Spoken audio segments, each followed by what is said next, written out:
Hello, I'm James Dilley. I'm an experimental archaeologist and I run a company called Ancient Craft. I specialise in looking at prehistoric technology, so stone, flint hand axes like this. By using replicas of these hand axes on actual carcasses, we can start to build up a profile of what makes these axes ideal.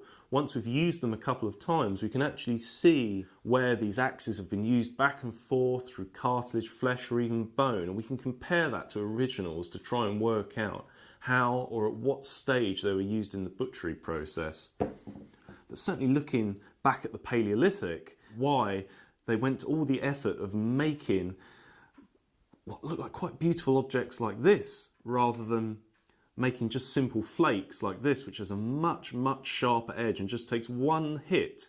Comes down to experimental archaeology. The edge of this is serrated like a bread knife, and although it's not razor sharp, when used in a sawing action, it's far more efficient and it's much easier to hold on to when you're working in quite a large carcass, whereas something like this is far smaller and quite slippery, very difficult to hold on to. So this is certainly the far more efficient tool on larger carcasses.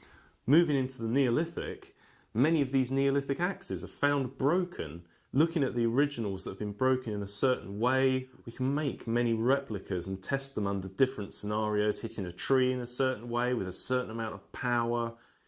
The flaking process of these axes can take less than an hour, but to produce this beautiful surface can take many tens of hours. If you imagine an axe like this striking into a tree from its wooden handle, if it's got a rippled, flaked surface a bit like the hand axe, the shock will end up localising itself in certain points, and that stress and shock will start to build up and cause it to fail and break. Whereas with a smooth surface, the shock has to travel evenly through and into the handle, so it just improves the lifespan of an axe like this. Trying to live with and work with these objects and materials, you start to build up a similar train of thought and knowledge that they would have had in the past.